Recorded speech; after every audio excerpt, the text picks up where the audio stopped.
I'm sure like the first fight was just like, what the hell? Yeah. And then you say like, do I have to get rid of one of them? How are we going to manage this moving forward? And you kind of spiral out of control with all the thoughts, and it can be very, very scary. Oh, and that was...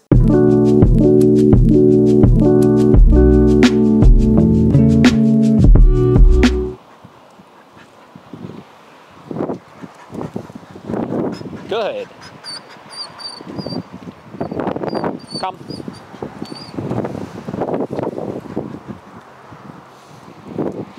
No. Come. No. Come. Good.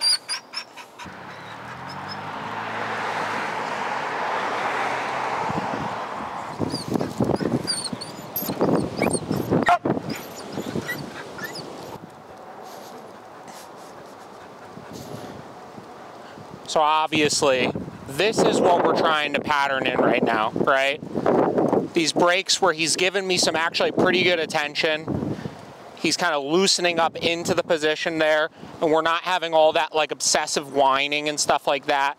This is where I want to kind of start to default this state of mind. I'm also approaching this right now with a little bit more of like a loose leash mindset than anything. This doesn't necessarily have to do with like a formal heel position or anything. I just need him in my bubble.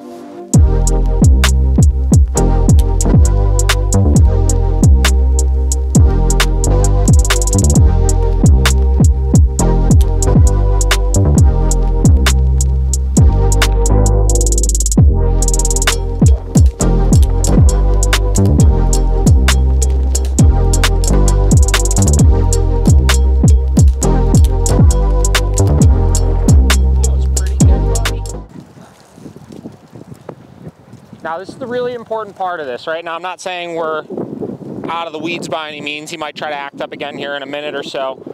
But now that he's doing it well, I need to just stack the wins like we've done with all these other commands so far of let's just have an enjoyable walk, right? You could do this for prolonged periods of time without the need of any sort of corrections and start to realize this just isn't that bad.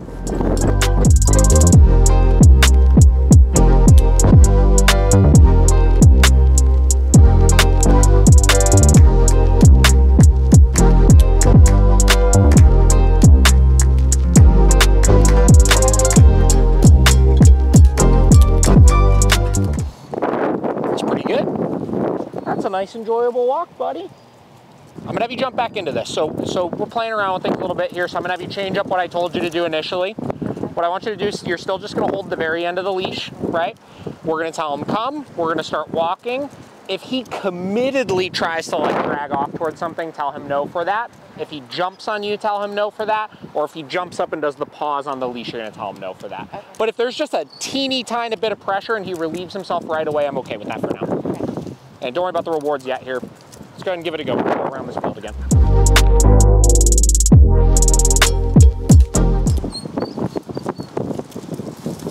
Now the reason why he's whining again with you, you could see in his head that he's shifting back and forth between I need to focus on mom, but I want to dart off into the grass. Yeah. So he learned with me that he can't do that. He's probably going to need 1 or 2 corrections from you for trying it at some point.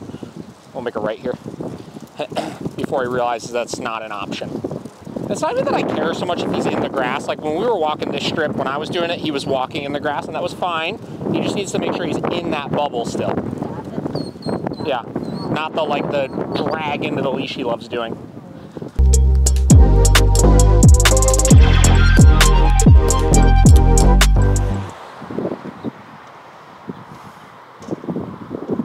Very good. Hang out there for another minute. So I want him to just get comfortable being in proximity of the car for a second and doing well with it. And then we'll do like what I did where we take a couple feet at a time. So you'll go like 6 feet forward, stop. If he does well, reward for him.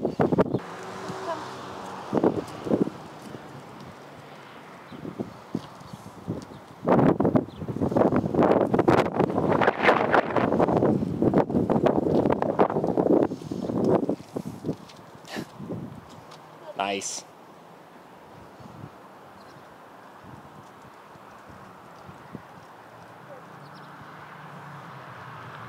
Looks good. All right, why don't you bring him over here for a second? And then come to a stop. All right, we're getting somewhere here. Walk looked great. Yes. I was very impressed with that. You know, we know approaching the car, he's like an enormous pain in the ass about, but that even looked pretty good right there. So we're chipping away at this a little at a time still, right? I don't really want you doing much with the walk still this week. Okay. I want to, just like with the come command, have one more week where we could work on that, have him do it really well. Then I'll kind of instruct you on how to go about working on that at home. Okay. I do want you drilling that come command outside a lot though. Okay. Well, this is where you get into how much it changes just based on the environment. I mean, he's just so stimulated about this freaking car, you know? So, but ultimately, I think that's why he did so well on the walk is because it was so high. Like, he really was like, I've got to figure out how to avoid this, you know? And as he did, again, it's so interesting how that correction actually reduces the anxiety a little bit. I mean, he's not as frantic, you know, which is where most of, I mean, he's still, don't get me wrong, he's still very stressed, but he could start to relax a little bit and get more comfortable with the positioning and stuff because he's not in that frantic state of mind. So. He's not crying as much. And he's more focused, you know? The frantic, neurotic, all over the place, that's really the problematic stress, right? The more focused stressed can start to settle much easier on its own, right? Because the only reason why I stress right now is because it's so hard for him to focus. But as it gets easier for him to focus, the stress starts to diminish, right? Man, you got a tough cookie on your hands. He's one of the more difficult guys we've had in a while. It's funny, everybody always says like, oh, aren't the aggressive dogs so hard, this, that. It's guys like him that are always the most difficult. I was just like, I just didn't know what to do anymore. Yeah, I get it. And it's crazy, like owning a dog like him, it could be so debilitating to your life, you know? Like there's so many things that like you just like can't do until you start getting it under control. Yeah. So two big things happen in this lesson, right? So at first I was just gonna have her do everything at the beginning and I was just gonna kind of demonstrate it once or twice. Then I realized two things. Three things. Thing one was he was working a little better with me than I thought he was going to. Like he didn't see, like he seemed like the first couple corrections I gave him, like he actually did focus back in on me. Thing number two was I started realizing when I started working him that I needed to loosen up my parameters a little bit. So the things I actually told her to do right off the rip, I was kind of like, I'm actually not going to do those things. Okay. I changed my mind, right, when I started working him. So I needed to play around with that. And then thing number three, I kind of took my own advice as far as what we were just talking about in that thing there, which is I need to not,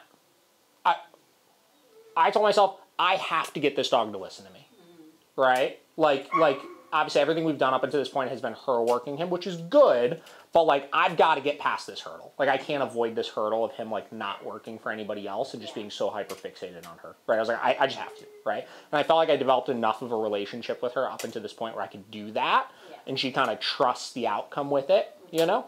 So I just did that, right? And then, yeah, I mean, I think most of the corrections around the car were like anywhere from like a 40 to a 70 or so. But as we really started on that walk, that's when I was just like, we just got to get this under control, right? And I was just really correcting him for it. And then when I started really correcting him for it, I started realizing how well he was responding to it. I was just like, damn, like this is getting us somewhere here. And then, I mean, honestly, the walk was really great after that. Yeah. Honestly, even her approaching the car, like I know that's going to be a mess, right? But like, I think we worked through the bulk of the nonsense with it, you know? So your loosened parameters were just him, not in a perfect heel, just like that pulling ahead of darting. It was like literally like a loose leash heel is what I want, or loose leash walk is kind of what I was looking for. Did you have your criteria set on anything specific? I know you Not said really. Okay. Yeah, because even honestly, like a lot of the times when I was walking with him, if he was like dragging back looking at her and not fixing himself with the leash pressure, I did correct for that. But if he just like stopped for a second and like felt a teeny bit of tension and like got up and moved with it and responded to that tension really well, I was okay with that. Okay. So it was really when he like pulled at the leash and then did the dig into it, you know? Yeah, yeah. I mean, it was an intense session to watch, and I mean, it's good, but I feel like she did completely trust you. She wasn't like upset at all. Yeah, she definitely seemed responsive to it, which was great, you know? And again, the positive is like he made such great progress like on that walk too, that like she really saw how that like outcome was going to work. First things with the barking and adjusting kind of that stuff, and obviously the jumping. No. This is what I'm talking about. Like, yep. You know? So I'm just going up on those levels. So I'm going up pretty high just because it's something that we're just addressing this issue right away, right? So when she goes up, I'm fine with her looking, no. But the second she barks, mark that no, and then tapping with the e-collar, right? So that way we're just addressing the issue right away, and we're making it very clear of what she's actually getting the correction for. All right. Again, I don't mind if she's watching, that's totally fine by me. But the barking and as well as this jumping too, no. Same thing, just marking it and then correcting. Okay.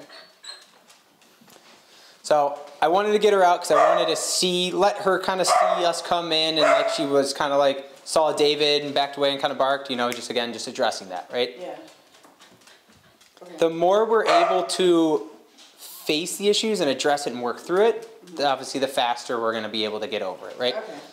Now, you can still do that with, you know, with them in the crate as well. If it's someone that's coming over and like, maybe they're a little bit more fearful of dogs or whatever it may be, right? Obviously, Athens isn't going to be like, no, super aggressive, but with the jumping and the barking and stuff, you can absolutely address it. So if with the other dog, you know, in the crate, if he had his collar on, you know, it's something that we could be correcting for that as well. So moving forward right off the bat, it's something that whether she's in the crate or out, because sometimes especially if she's out, you know, it's gonna happen, right? Yeah. And you know, we want to let her be able to roam when it's okay to, but whether it's in the crate or out, it's something that I want to be able to address the barking and the jumping as much as possible. Okay. So I would say moving forward, just throughout the day when you wake up and have her go to the bathroom in the morning, make sure that collar is on and charged, so that way, again, regardless whether she's in there or out, we're able to correct for it. I'm behind at the moment, but I'm taking Athens out for a walk, and she's just, you know, I'm lucky if I can get her to go number one, you know, and I can't get her to you know, do anything besides that. Yeah.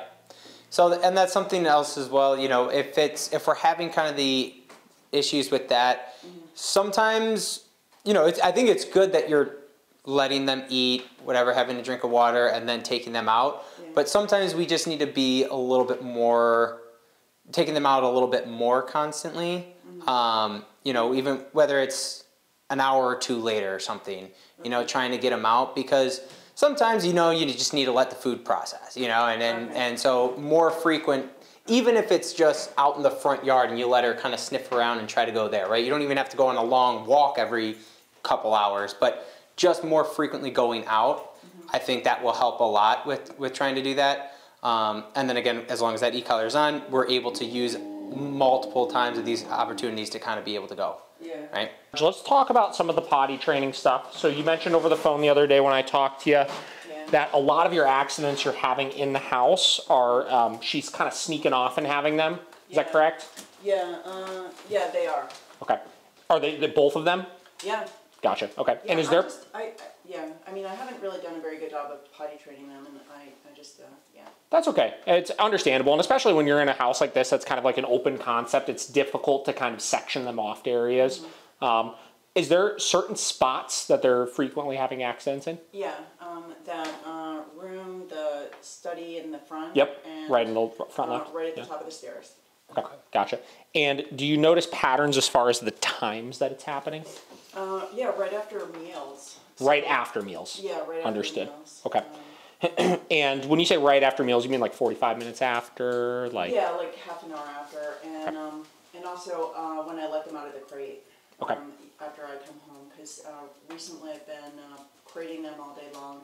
You know, obviously, listen, you know, daycare is going to be beneficial from the standpoint of helping them burn off some energy and stuff and keep them fresh with the training. As far as a potty training side of things, if you're not having accidents while you're gone, it's only going to do so much as far as that's concerned, because that's not really your area of issue, right? And that's where I kind of go to tell people a lot, like, how long are you typically leaving them for? Like 8 hours, you're saying? Yeah. Somewhere in that range? Yeah. Okay, that's fine. That's what I leave my dogs at home for, I would say, 8 to 9 hours a day. Yeah. So clearly these dogs are capable of holding it, right? Is kind of what I'm getting at. Yeah. So that means that if they're having issues with having accidents in the home, it's because they've just simply realized they can, right? It's not a problem of not being able to hold it. It's simply a problem of just being able to get away with it, more or less, right? So that's why the first thing I try to do when I'm having issues with potty, is I try to pinpoint if there's a common time that we're having it, which it sounds like you've been able to pin that down, right? So it's after mealtime, obviously. And then in addition to after mealtime, it's when you get home from work, right? So knowing that, all we need to do is we need to just be one step ahead of them with it and know, okay, so mealtime, let's say 45 minutes after mealtime is when they're fairly consistently having that issue with sneaking off and going. You're gonna say then, after we feed them, they're going to either be on leashes with me wherever I'm at, or after I feed them, I'm gonna put them in the crate for 45 minutes, right? That way I've completely blocked their ability of sneaking off and going to the bathroom anywhere. Right? So what you've done is you've immediately blocked that pattern, and then let's say the crate. I think the crate is a pretty easy one where you can say, all right, mealtime, we feed them in the crates, right? We let them hang out in there for 45 minutes after mealtime, and then they're gonna earn their freedom back into the house by going to the bathroom outside. All right. So what that would look like is, all right, let's say we feed them in their crates, right? You go in the crate, you eat all of your food, 45 minutes later, all right, here we go, clip up leashes, take them outside real quick. If they go, boom, you could have free access to the house again. If they do not go, you're gonna go back in the crate for 15 more minutes and we're gonna try again. Okay. Right? And the second that they go outside, that's like the signal of, all right, boom, you're free to have access to the home again. Okay. Does that make sense? Yeah, it does. So that kind of takes some of that guesswork off of you of constantly needing to be aware of where they're at, obviously, and it puts the responsibility in their hands. We know you're not gonna have an accident in the crate. That's the great thing about crates is dogs don't typically wanna soil their area that they're sleeping, more or less, right? And the second you go, you could have fun and hang out again, right? The same deal with getting home, right? So what's your routine when you get home from work usually with the dogs? I feel so bad, I just let them out of the crate immediately. Okay, no, it's okay. And do you let them out of the crate and then take them right out to go to the bathroom, or do you let them out of the crate and then get yourself situated and then take them out? Yeah. Okay, and you would say between letting them out of the crates and you getting yourself situated to take them out is when they're having that accident? Yeah. The first thing that I would say is if you get home and you need just a minute to get yourself, because trust me, I'm that way sometimes too. I get home from work and I know the dogs are in, I got 4 of them, and I know they're all inside waiting for me, right? There are times that I'll sit in my car for like 5 minutes and just be like, let me just like get myself situated, right? And then I go in and then I get them taken care of and stuff, obviously. I would say that I understand that you feel bad. Obviously, they've been in their crates all day. They got to get out and stuff. But it's going to be better to just have them be in there for 5 to 10 more minutes until you are ready to the second I get you out of this crate, we're going outside to go to the bathroom, than it is for you to have them come out and just be tearing through the house and all ramped up and then having an accident somewhere, right? At least until you've blocked some of this pattern here, right? And I'm assuming what you're saying is also doing it like one at a time because I'm not taking them both out at the same time. I want to go over that today. Because I would like, listen, I mean, you get into how convenient some of this stuff can be or cannot be. If you're needing to constantly take them both out individually 3-4 times a day, it's a lot of work, right? So I want you to get to a place where you can do it with both of them. So we'll go over that actually right now. And right now, I'm not even worried about training or anything. I'm not worried about sit, down, wait, heel, this, that. I'm just worried about let's get these dogs outside to go to the bathroom. You can at least start patterning in, assuming you don't mind if they go to the bathroom right here, just taking them out and just having them go in this immediate area, right? And then the second they start realizing that this is a spot, come on, this is a spot that they can obviously go, you'll start noticing it'll become more routine where all you need to do is pop them outside, let them go here real quick, and then take them back inside, right? Another idea, at least as a temporary solution, is, and I'm not a big fan of these long term, but you could consider some sort of tether or tie out for out here, so that you could put them on that temporarily so they could at least just go to the bathroom and then let them back in. You know what I mean? That way, let's say you get home from work and you don't have time to immediately take them for a walk. What you can do is you could immediately let them out of their, you could immediately let them out of their crates and just put them on their tie out for 5 minutes and then let them go to the bathroom and then let them back in. You know what I mean? So that's an idea as well. Now, the reason, and I have to caveat it with this because the reason why I generally don't like them is because some people will leave their dogs on them for like an hour at a time, stuff like that, and they're unattended that whole time, and then they get to rehearse barking at everybody outside and digging holes in the yard and doing all sorts of stuff like that, which we don't want them rehearsing, obviously. This is just to give you a little bit of immediate relief of like, you don't have a fenced-in yard. Your only way to let them out currently is by taking them for a walk, which is a little bit of a pain in the ass, obviously. So that's an idea, right, that you could consider at least, but we've got to be able to block that pattern right away of them going inside. And again, because you've pinned this down to when you get home from work and after meal times, it should be pretty easy to do, right? Yeah. So that's an idea, right? Yeah. So let's do this. I know the e-collar is still charging here. We're going to try to do a little bit of walking here, at least for like potty breaks and stuff. Being able to take them both out together will be really ideal. So what we're going to do is we're going to pull off to the side. So generally speaking, I don't have much of a reason why I ever need to walk on the same sidewalk with another dog passing them. So usually what I'll do if somebody's coming is I'll pull off to the side, give them a little bit of space, and then right now I'm ready to correct if either of them were to try to lunge towards. Hey.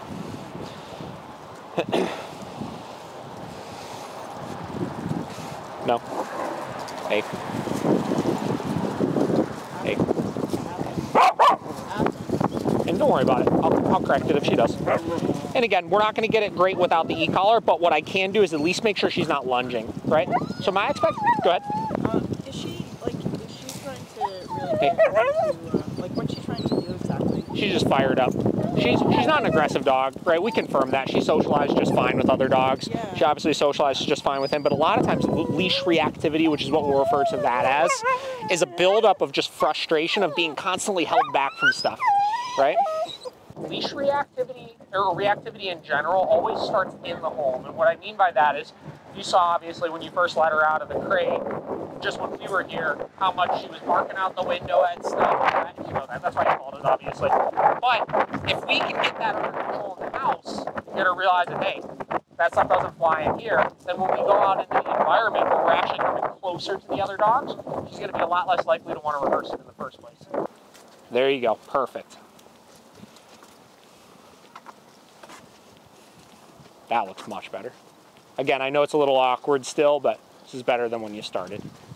The other thing I want to make sure that we put a stop to is not just barking out the window, but the jumping on the windows also. Yeah. No?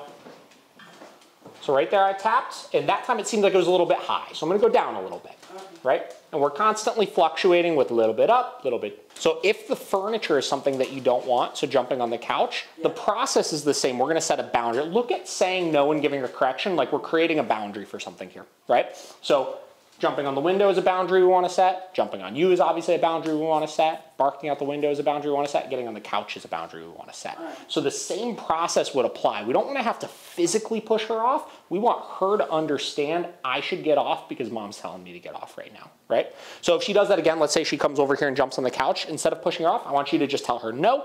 We'll give a tap on that e-collar, and then if she doesn't get off on her own, we would tell her no again for that. So this is going to be like your biggest homework assignment for this next week is going to be just setting your boundaries in the home, right? So we're not even worried about obedience commands. This has nothing to do with sit down, stay, come, this, that. This just has to do with don't do that, don't do that, don't do that. And you can tell right now, look at this attention she's giving you. She's like, what? Mom means business right now. She's like, I don't know what's going on here. Yeah. This is good though. She's kind of, there we go. There you go. Awesome. Now, as you start setting some of these boundaries, right, you're going to be correcting her for a decent amount of things over the next week. You may see she seems a little bit, maybe I shouldn't go by the window or this or that. Don't overthink that too much. That's very normal initially because she's just trying to make sure that she abides by the rules, right? And as she realizes where those boundaries are, and she learns how to avoid those boundaries, because that's the goal here, right? Is that I don't want to have to correct you every single day for barking out the window. I want you to just realize every time I bark out the window, there is a correction for it. No different than you don't speed because you're getting a ticket every week, right? You don't speed because you know if I speed, this is what happens, right? Okay, so after I'm correcting on a pretty consistent basis, then it will start to diminish? It'll go away, yeah. That's the goal here is we want to create an inhibition. Right? Meaning it doesn't happen anymore, right? Like my dogs at this point, they're all a little older at this point. They're 8, 9, 10, stuff like that. And I can't remember the last time they've jumped on somebody before. And they were all, when they were younger, jumping fanatics. They very much liked the act of jumping. This, keep in mind, this has nothing to do with us being here because she still did this when we walked in. The reason why she's being extra calm now is because the consequences have started happening again, right? So as long as you provide those consequences still, whether we're here or not, same exact thing will happen. Yeah. A lot of this stuff is easier than you think. Like I said, it's about setting yourself, 5 to 7 days of consistency. you know, really spending some time getting this under control over there, but she's paying attention to you. She's not looking out that window. Yeah, let's try it. And she's looking out a little bit. She knows it's there. Now, let's say, like, right now she's making the right choice. I'm not going to, like, beg her to bark at the dog, obviously. It's not like, hey, look at that one over there. Because she's making the right choice. You know, and here's the other interesting we'll see sometimes as we start correcting for reactivity out the window is the dog doesn't do as much just staring out the window all the time. Because the interesting thing about dogs staring out the window and barking at it is in most cases, when they're looking out that window, they're usually looking for trouble. They don't have as much of a reason to just like joyfully look at like, look at my beautiful yard that I have and look at the flowers over there or anything like that. That's not, you know, there's nothing there for them, you know? Right. I think they'd look for toys or something. Yeah. I mean, there's plenty other things that can entertain them in here that are way more exciting than staring at the house across the street. And she, started ripping the stuffing out of the upholstery. Yeah. Now, same deal. Again, if we're not here to correct it, there's not anything we could do about it. But when you are home, same deal. That would be a boundary. If I catch you chewing on something you're not supposed to, there's going to be a consequence for that also. Okay. Right? But if I come home and it's already done, then I just nothing you can do about it. Okay. Unfortunately, right? I would love it if we could be like, hey, you chewed that chair over there, but they can't reason that way, unfortunately. So things have to happen in the moment when they do it. Okay. And that's again when the crate comes in handy too. Yes. Yeah. That's the importance. The crate is such a beautiful thing because it allows you to manage things when you can't address it, right? And I always tell everybody, like getting back to like the potty training, for example, like I think I even mentioned over the phone, like if you're taking a shower for 20 minutes, you know, and you feel like maybe she's going to get into something or have an accident somewhere, just stick her in the crate for those 20 minutes, you know? Yeah. They seem great in it, so it's, Yeah, I just, I'm starting to feel so bad about keeping them in there for such a long time. But it's necessary. It's safer for them, right? Two, it's necessary because, you know, them being in the crate as opposed to ingesting something that's either toxic or something that's gonna, you know, cause some sort of issue or something is gonna be better for them. And two, as long as you're providing some sort of like physical and mental stimulation when they're out, that's all that matters.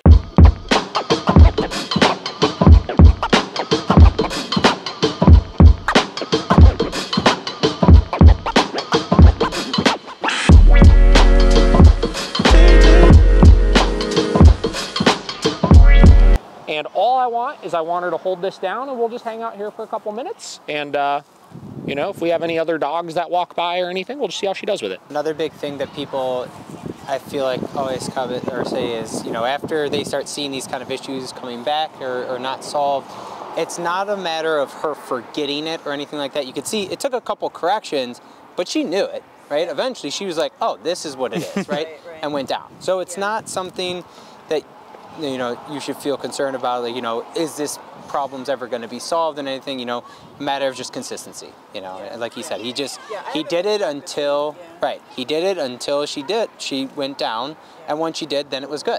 And you can see now, and we're not even having a problem of she gets down and then immediately pops up. She's holding it, so she already knows, as well as duration is implied, so she also has to wait until she's released as well, you know. A lot of times, you know, dogs, when they're really acting up, it's simply due to the fact they're not getting any direction from us, you know? So that's where a lot of this, I say, you're more capable than you think, right? And she has the communication on her where really a lot of this is as simple as you just telling her, hey, I don't like that thing you're doing right there, right? And having a clear way of being able to tell her that. She just needs you to stay on her this week. Yeah. The one thing I always say with this, you know, when the dogs are this smart, the good thing about it is that they pick up on things fast, they learn, and they remember, right? Yeah. The bad things are that they're opportunists, and she knows what she can get away with and what she can do, right? So without that structure and that routine, then she's going to make her own structure and routine with it, right? Yeah. So now that we have these rules to implement, we're able to kind of fix it up, and she'll pick up on that real quick.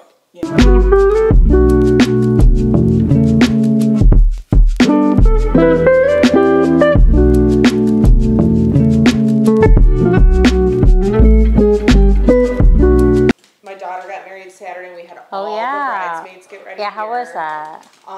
It was insane, and I was actually feeling a little anxious. So I'm sure the dogs were feeling it too. Yeah. So we would just separate them, you know, a little at a time. Bruce would take a time out, and then BB would take a time out. Yeah. So it went pretty well. Yeah, I mean, the wedding part went well. Yeah. Having everyone in my house was a little much. Yeah. I mean, I think when we have like guests over, we can definitely think that the dogs don't have to be part of all of it. Right. That we can have some control, because there's so many variables, whether that's like people not respecting or forgetting our boundaries that we're setting, or encouraging the dogs to jump or do naughty behaviors. And when there's a lot going on, just like you handled it, giving everybody a break, that's perfectly normal. Yeah. Does your sister beat you up sometimes? Yeah. He said, yeah. And he's still pretty timid. Sure. You know, even if she's just doing her own thing and he wants to like go get a drink of water, he'll like walk in slow motion. He just doesn't want to be noticed. That probably almost triggers her sometimes too. Like you were mentioning, sometimes the hesitation can be what is a trigger for dogs, especially if it's coming from a place of prey drive where she's trying to bug him and he's like, hey, bug off. And she takes his correction more seriously. You've noticed most of the fighting happen when there's like, one incident was like there was nothing going on. You said it was like 4 a.m. It was, or something? yeah. I had just let Bruce in from outside. Okay. And I used to always let Bruce out first. And I let him in from outside, and before she even went outside, she just turned and right here went after him. Okay. And then the other time with Finnegan, the only time with Finnegan, I had her placing in the bed, and I was giving her training treats. Yeah, that's right. Yep. I wasn't treating the other dogs. Sure. I think it's like what you're describing is just classic resource guarding, whether the resource is food or space or affection. Something that really triggers dogs, like we talked about, is thresholds. So going in and out of the door. And you mentioned that there's a lot of excitement with the door sometimes, and she sometimes will kind of bully him out there. She looks so precious. BB bed? That she would. Yeah. Good. So I'm just putting it on her bed, let her calm down a little bit. And then the food obviously probably excited her, and although maybe she wasn't competing for food, I think you mentioned like you had been done giving treats at that point too, and it kind of... I had actually released her. Yeah. And Finnegan went over to smell. And she's like, and she get away. Wasn't having it. Yeah.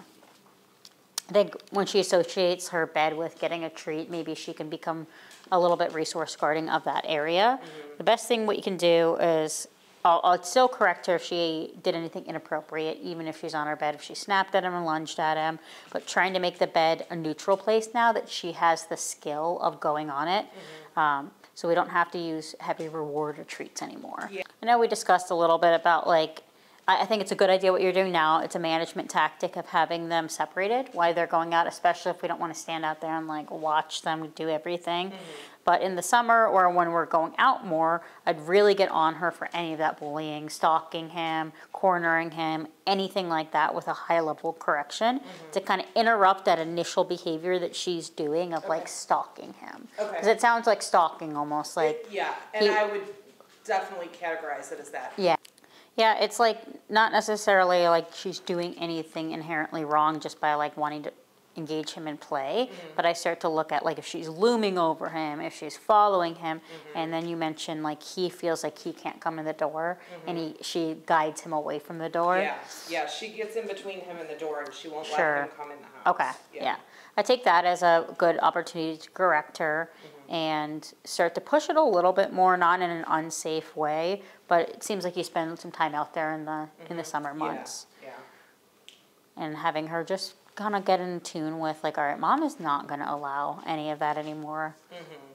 When we would go to the training at your location, I feel like she had that mindset like, okay, we're here to work. Yes, yeah. And here we're home and things are more lax, and so I think it's going to take extra work here. Yeah, naturally, when they're in the comfort of their own home, they may push boundaries because they're so comfortable. As at the facility, they've only associated that with structure. We're very mindful about how things are being done. So, of course, when she goes there, she succeeds because she's like, I know I can't goof off here. But at home, she's going to push the boundaries. So something we can do is just like maybe correct her a little bit higher for leaving the bed to create a more motivating boundary for her. I think we discussed like when she gets into that hyper state of mind, she's not feeling what typically works, essentially. So she could easily blow it off if she's like, I'd rather go to the door. And I can feel a little bit of that correction, but I'll still get my way, essentially. So what we'll do now is we'll just kind of practice like the door stuff. I want her to stay on the bed, but kind of come out of her view. And I don't necessarily care what the other dogs are doing because we're not in a position to correct them. Need to put them away? No. Realistically, if somebody knocks on the door, it's going to be hard for you to put all the dogs away and focus on her. I want her to listen despite of what the other dogs are doing because we're setting the boundary and we're setting the guideline. Like, I don't care who comes in the door. Mom told you to go to your bed. And by holding her accountable for that, I think she'll really understand. Hi. Hello. This is my daughter, Becca. Hi. Hi, nice to meet you. Is this your dog, Finn? Finnegan, yes. Finnegan? I was wondering who was in the drive. Yeah. Okay, I'm going to the bathroom. All right, we'll be here. Good girl. So although she wanted to go check out who was there, because I feel like the correction was motivating enough, she's like, oh crap, I can't leave the bed right now. Okay. And sometimes that initial excitement of going toward the door to check out who's there is very tempting and it feels really good to the dogs.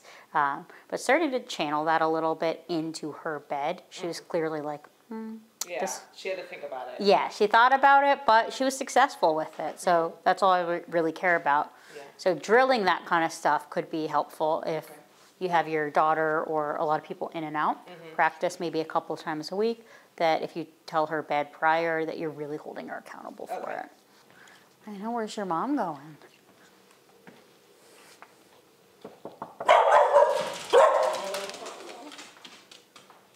Good girl. She's like, I really want to see. I really want to go over there. And some people, I've had people that are like, I kind of feel bad for only correcting one of the dogs, but I always think of it as she's been through school, so she knows she's being tested on the material she's learned. As the others, we don't have the same boundaries, and it's okay to have different boundaries between dogs. Yeah.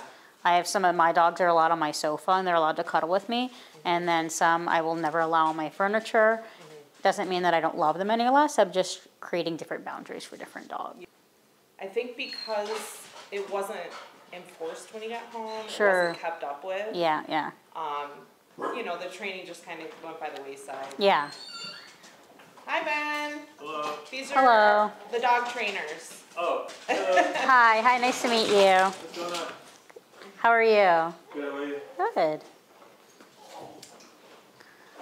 Oh, she really wants to. Yeah, and I don't care if she's adjusting herself a little bit as long as the boundary of the bed, she's kind of just staying on there. Yeah. I think like anytime we like have a multi-dog household and we have incidents in it, we just look at what we could do in the moment. I know you said there's nothing particularly that triggered it or unseemingly, like you didn't exactly know.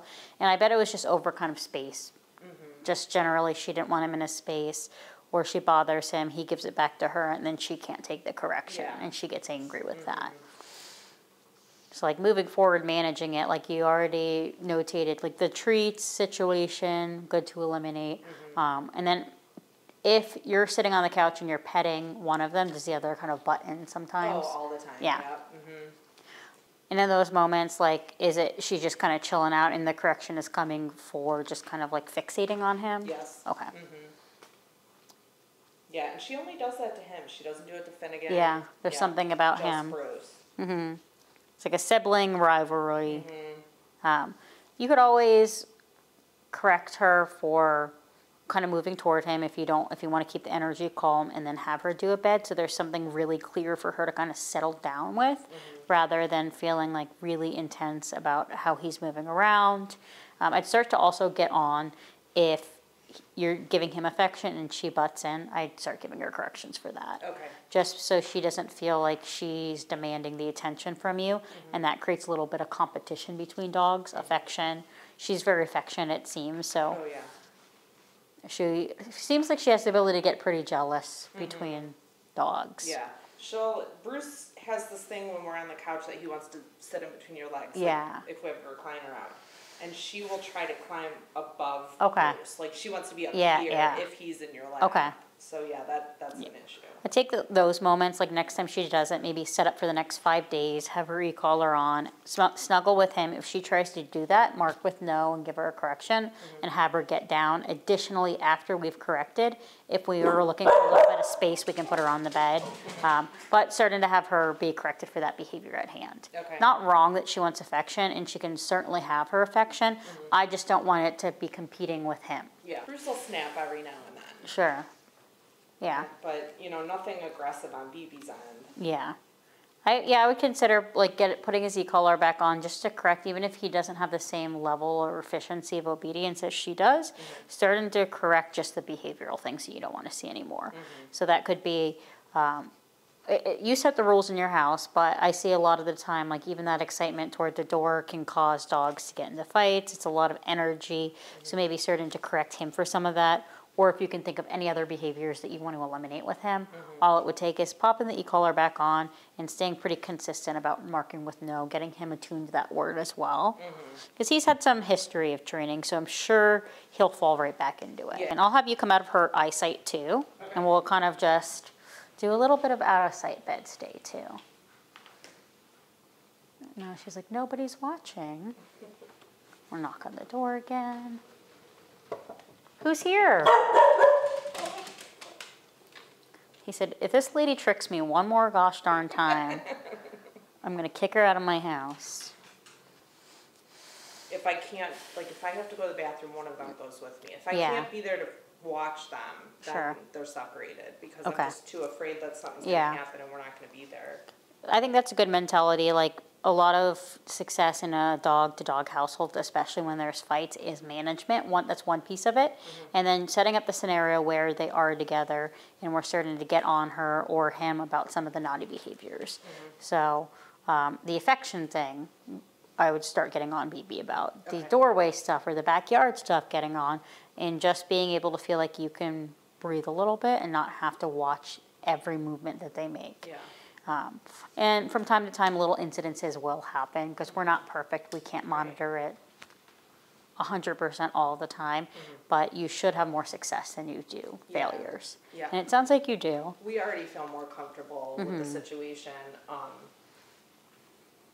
We were so panicked because they were best friends from the time we brought her home. They snuggled together and we never had an issue. And then it was like BB would turn it on and off. Yeah. And she would go after him, and then that night they would be snuggling. And we'd be like, what is happening? Yeah. It was so confusing for us. It can be a really challenging dynamic between dogs because it's just like human siblings. Like sometimes you fight and you don't get along with your sibling, and other times you do. And in a dog's instance, generally, if we're not taking the lead in managing certain things, they'll take it into their own hands to kind of do.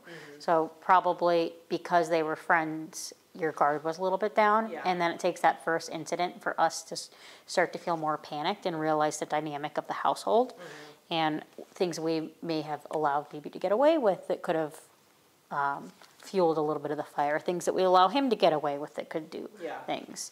But I feel like you have a really good understanding now of how to manage them.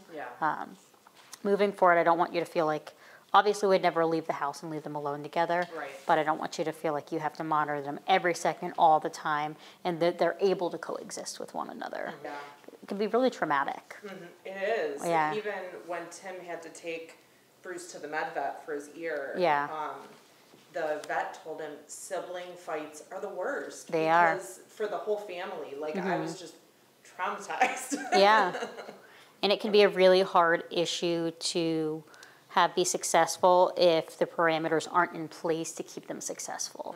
So when people have fighting dogs, like we have to do certain things in our lifestyle to keep everybody safe, like you already do, like feeding them separately, making sure there's not a lot of resources out, living our life a little separately. If we start to have a day where, I think you've mentioned, where something just feels off, you know, you have those days that it just she's seeming a little bit weird, it's okay to put her away those days and not push it. But we also want to take opportunity to correct her for those naughty things that she may be doing. And my, you know, we have a lot of parties here. We had my daughter's bridal shower here. We have Christmas parties. And I think we were having my ornament party maybe, and Bruce and BB got into just a little tiny Yeah, spat. I remember that. Yeah, because I was like, oh, let me go grab her remote. Sure. And no sooner did I hit the stairs that they had like a little spat. And my daughter Taylor immediately took BB upstairs, and she said sometimes if you just remove her from the situation and give her easy commands, you know, bed, sit, just kind of get her focus back on track. Yep. And then we obviously separated her from the group after that. That can certainly be helpful to get their mind going on something else and remove them from the situation. But sometimes it's reinforcing if dogs get into that little scuffle and we remove them. It's like they're getting what they wanted by having the space be removed. Oh, okay. Not that I would say, like, if you have a house full of people, I would just put them away. Or put her away, reduce that so you feel like you can fully enjoy the guests and the party going on without feeling like if you go upstairs or if you're getting a guest to drink that something's going to happen. Okay. Like we said, there's so many different variables when it comes to people in our house Yeah. that even if we were like, hey guys, BB's on a bed stay, please ignore her, you have that one person that's always like, but she loves me. Yeah. Our godson is like that. We don't really like rough up the dogs and play with them. And, you know, he's a 9-year-old boy, so he wants to do that, and she gets so hyper, and it gives me anxiety. Exactly, yeah. So the biggest key is that when we do have guests over, if you entertain a lot, I would just either practice having her just in her crate, just kind of make it easier on yourself, or if you feel like you're going to be here in this area or down in the living room, if you feel confident about having her on her bed stay and trying to keep the kids away from her, you can certainly go about it that way. I prefer, in my own life, my dog is pretty well trained. Still to this day, she's going in her crate. Yeah. Because I have those friends that are like, they almost can't help themselves with touching the dogs and riling them up. Yeah. And I don't want to have to continuously correct my dogs and have to be super aware of the dog rather than enjoy the people. Just a little bit of structure. And a little bit of boundaries in the house. She's a different dog. Yeah. Yeah, it's been very comforting with what we were going through. Yeah.